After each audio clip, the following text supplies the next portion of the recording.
시간에 쫓길수록 우리 친구들 더 말씀에 집중해서 들어주면 예수님이 기뻐하실 거예요. 오늘 빨리 선생님이 오늘 PPT를 준비해 왔는데 같이 보면서 얘기 같이 할게요. 오늘은 잃어버린 아들이라는 제목이고 누가복음 15장 11절에서 24절 말씀이에요. 오늘 선생님이 친구들하고 할 얘기는 다들 많이 알고 있는 얘기일 수 있어요. 우리 탕자 얘기 알죠? 탕자가 뭐예요? 아, 그렇구나. 다행이네. 저는 선생님은 이제 친구들 다 알 줄 알고 오늘은 선생님이랑 같이 말씀을 같이 알아요. 읽을 텐데 오늘은 이 말씀에서 우리 친구들이 탕자가 되어 보는 거예요. 우리 친구들이 선생님이 읽고 친구들도 읽을 텐데 우리 친구들이 탕자가 되어서 탕자 부분은 빨간색으로 칠해놨어요. 우리 친구들이 그 잃어버린 아들이 돼서 같이 한번 읽어볼게요. 네, 한 번만 읽어주세요. 선생님 먼저 읽을게요. 검은색 글씨는 선생님 읽을게요. 예수님께서 말씀하셨습니다. 어떤 사람에게 두 아들이 있었다. 그런데 작은 아들이 아버지에게 말했다. 아버지, 제가 받을 못을 재산을 주십시오. 그러자 아버지는 재산을 두 아들에게 나누어 주었다. 며칠 뒤에 작은 아들은 모든 재산을 모아서 먼 마을로 떠나버렸다. 거기서 그는 방탕한 생활을 하다가 재산을 다 날려버렸다. 모든 것을 다 써버렸을 때 그 마을에 큰 흉년이 들었다. 그래서 그는 아주 가난하게 되었다. 그는 마을에 사는 한 사람에게 가서 더부살이를 하였다. 집주인은 그를 들판으로 보내 돼지를 치게 하였다. 그는 돼지가 먹는 주염나무 열매를 먹어 배를 채우고 싶은 마음이 간절했다. 그러나 주는 사람이 없었다. 그제서야 그는 제정신이 들어 말했다. 내 아버지의 품꾼들에게는 양식이 풍족하여 먹어도 남는데 나는 여기서 굶어 죽는구나. 일어나 아버지께 돌아가 말해야겠다. 아버지, 저는 하나님과 아버지 앞에 죄를 지었습니다. 저는 더 이상 아버지의 아들이라고 불릴 자격이 없습니다. 저를 아버지의 품꾼 가운데 하나로 여기십시오. 그 아들은 일어나 아버지에게로 갔다. 그 아들이 아직 먼 거리에 있는데 아버지가 그를 보고 불쌍히 여겨 달려가 아들을 끌어안고 입을 맞추었다. 아들이 아버지에게 말하였다.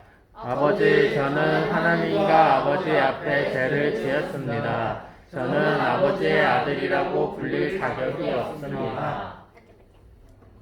그러나 아버지는 종들에게 말했다. 서둘러 가장 좋은 옷을 가져와서 아들에게 입혀라. 또 손가락에 반지를 끼워주고 발에 신발을 신겨라. 그리고 살찐 송아지를 끌고 와서 잡아라. 우리가 함께 먹고 즐기자. 내 아들이 죽었다가 다시 살아났고 잃어버렸다가 다시 찾았다. 그래서 그들은 함께 즐기기 시작하였다. 자, 오늘 말씀을 같이 읽어봤는데 이 잃어버린 아들, 작은 아들 보면서 어떤 생각이 들었어요, 우리 친구들? 멍청이 같아요. 그치, 멍청하기도 하고 어떻게 보면 좀 불쌍하기도 하고 또 그 아들을 품은 아버지가 대단하다는 생각도 들고 뭐 가출을 하면 안 되겠다 뭐 이런 생각도 들었어요. 근데 말씀을 읽으면서 얼마나 집중했는지 다 같이 다시 한번 요약을 해볼게요. 다음 눌러주세요. 자, 여기 나오는 그림들은 옛날에 르네상스 시대라고 하는데 우리 친구들 이제 공부할 텐데 학교에서 그 시대의 유명한 정말 세계적으로 유명한 화가들이 만든 그림들이에요. 그만큼 이 잃어버린 아들 이야기가 굉장히 유명한 이야기이기도 하고 화가들이 많이 그림을 그리기도 했어요. 이 그림은 자 지금부터 이제 미술관이 되는 거예요. 지금 이 그림은 조반니 파르마라는 미술가가 그린 작품이에요. 이 작품 보면은 뭐가 보이세요? 아들이 어디 있을까요? 그냥 저기 여자들 사이에요. 예. 아버지에게서 자기 몫의 재산을 받아서 먼 고장으로 떠나서 방탕한 생활을 하며 재산을 탕진하는 그 아들이 여기 방탕? 자기 멋대로 사는 거예요. 돈 다 쓰고. 그리고 여기 보면은 뭐 앞에 이렇게 술병들도 있고 저기 비싼 안주들도 있고 그만큼 지금 정말 잠깐 동안 아버지를 떠나서 방탕한 삶을 살고 있는 거예요. 그리고 이게 첫 번째 이야기였고 다음 또 넘어갈게요. 자, 이 그림 자세히 봐요. 상속받은 재산을 모두 탕진한 탕자는 처참한 삶을 살았어요. 아까 말씀을 같이 읽었으면 알겠죠? 여기에 이 그림에서 아들이 어디 보여요? 여기 아들이 어디 있을까요? 저기 돼지 근처에요. 돼지. 아, 돼지가 보이는구나. 선생님 돼지인지도 몰랐다. 저기 오른쪽 맨 끝에 여기. 그죠? 아들이 방탕한 삶을 살다가 결국은 돈이 다 떨어지고 저 지경에까지 갔어요. 이 그림은 그 페터 파울 루벤스라는 미술가인데 그 선생님은 그 옛날에 플란다스의 개라는 영화에 만화가 있었는데 거기에 나오는 거기에 이제 네로라는 주인공이 보고 싶어 했던 작품이기도 해요. 자, 그 옷은 어떻게 돼 있어요, 지금? 아까 그렇게 멋있던 옷이 누더기가 돼 있고, 또 죄인처럼 이렇게 무릎을 꿇고 있어요. 바지는 무슨 저기 이게 헛간 안에 아예 들어가지도 못했어요. 헛간 안에는 그 소랑 말이 있고, 헛간 안에는 아예 들어가지도 못했고, 바깥에 돼지들이 헛간 밖에 돼지들을 키우고 있어요. 근데 여기 개 있죠. 개가 이제 돼지들을 안에 들어가지도 못하도록 밖으로 몰아내고 있고 탕자는 그 돼지들보다도 밖에 있어요. 저 잃어버린 아들은 돼지보다도 못한 취급을 받고 있어요. 그 옆에 보면 하녀가 있죠. 돼지는 하녀가 주는 그나마 먹이라도 먹고 있는데 저 아들은 아무도 먹을 것도 주지 않았어요. 여러분이 이러한 생활을 한다고 했을 때 여러분은 어떤 선택을 할 것 같아요? 여기서 이제 절망하고 뭐 삶을 포기할 수도 있을 거고 아니면 새로운 삶을 찾아 다시 떠날 수도 있을 거예요. 그런데 이 아들은 이런 돼지보다 못한 비참한 상태에서 아버지에게 돌아가기로 결심을 해요. 자, 다음 볼게요. 자, 힘든 생활이 한계에 도달했을 때 자신의 죄를 뉘우쳤고 죄값을 치르기 위해서 아까 말씀에도 읽었지만 종의 신분으로 돌아가겠다고 결심했고 마침내 행동으로 옮겨서 죄의 자리에서 일어나서 아버지에게 돌아가기로 했어요.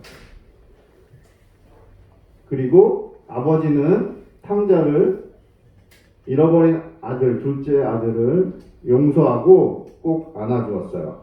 여기 이 부분에 대한 그림들이 굉장히 많더라고요. 한번 볼까요? 자, 이 그림은 어떤 그림 같아요? 저 하인이에요, 선이에요. 여기 옷 벗고 있는 이 친구는 상자. 상자, 그리고 그 옆에는 아버지, 그리고 저 옆에는 종이에요. 아버지는 작은 아들에게 이 과거에 지금 낡은 옷을 벗게 하고 지금 새 옷으로 갈아입히려고 하고 있어요. 그리고 오른손으로 작은 아들의 보면 여기 등을 감싸고 의자에 앉히시고 있어요. 그리고 하인은 새 신발을 아들에게 내밀고 있고 새 옷을 팔에 걸쳐서 아버지가 또 전해주고 있어요. 그리고 위에 보면 귀한 보석이 박힌 갑옷을 오른손에 또 들고 있어요. 이것은 정말 가장 좋은 옷을 가져다 입히고 새 신발도 신기고 더 이상 이제는 종이 아니에요. 다시 다시 그 아버지 아들의 지위로 회복을 시켜주고 있어요. 다시 아들이 되게 됐어요. 작은 아들은 지저분하고 구멍이 뚫린 낡은 옷을 막 이제 벗고 있어요. 그리고 작은 아들은 자기의 잘못을 인정하는 그 순간 잘못된 상황에서 벗어날 수 있었어요. 자, 다음 또 비슷한 그림인데 이 딱 봐도 알겠죠? 가운데 아버지와 아들 이 그림의 가장 중앙에 있어요. 그 중에 이 와중에도 간절히 기도하는 아들의 손과 그리고 또 감싸 안고 있는 아버지의 손이 또 한가운데 그림의 한가운데 있어요. 이 왼쪽을 보면은 잔치를 위해서 종이 소를 끌고 가고 있고 그리고 오른쪽 종들은 좋은 옷과 또 반지 또 신발을 챙기고 있어요. 아버지의 마음을 대신해 주듯이 여기 밑에 보면 강아지도 기뻐하면서 아들을 반기고 있어요. 마치 하늘나라의 천사 같아요. 자, 또 비슷한 그림이 또 있어요. 이거는 정말 유명한 작품인데 우리 친구들이 혹시 알 수도 있어요. 우리 선생님들 아마 다들 아실 텐데 이 옛날 그 르네상스 시대에 그 렘브란트라는 네덜란드의 화가예요. 빛의 미술가라는 명칭을 받고 있는데 이 세상에서 가장 훌륭한 성화 중 하나라고 꼽히기도 해요. 이 돌아온 탕자라는 제목인데 여기 보면은 여기 봐도 알겠죠? 우리 아들이 어딨죠? 여기요. 무슨 괴물 같아요, 그렇죠? 저렇게 변해버렸어요. 골룸같이 변해버렸어요. 자, 그 옷과 신발은 완전히 이제 누더기가 됐고 그 머리도 죄수의 머리처럼 굉장히 짧아졌어요. 그리고 완전히 알거지가 되어서 아버지 앞에 무릎을 꿇고 있어요. 근데 아버지는 보면은 저기 친구들 볼 때 왼쪽 눈이 살짝 감겨 있어요. 장님이 된 것 같아요. 그 잃어버린 아들을 기다리면서 노심초사하고 기도하면서 아들을 얼마나 힘들게 고통스럽게 기다렸으면 저렇게 됐을까 하는 생각을 해봤어요. 누구예요? 아버지예요. 아버지는 몸을 낮추어서 우리 냄새나는 우리 사랑하는 둘째 아들을 부드럽게 끌어안고 계세요. 그리고 이 그림에서 많은 사람들이 얘기하는 가장 중요한 게 저 아버지의 두 손 있죠. 왼손과 오른손이 있는데 왼손과 오른손이 살짝 달라요. 그림이. 왼손은 약간 우락부락하게 힘센 남자의 손이고 잘 보면 오른손은 굉장히 이제 섬세한 그 여자의 손이에요. 이거를 해석하는 분들은 이건 고통을 이해하는 아버지의 손이기도 하고 위로와 사랑으로 가득한 어머니의 손이라고도 해요. 그래서 렘브란트는 이 아들을 끌어안는 손을 그릴 때 아버지의 손과 어머니의 손으로 그렸어요. 그리고 잘 보면 아버지 배에 이렇게 안겨있는 이 모습이 마치 우리 친구들 처음 엄마 뱃속에 있을 때 그런 태아의 모습과도 같아요.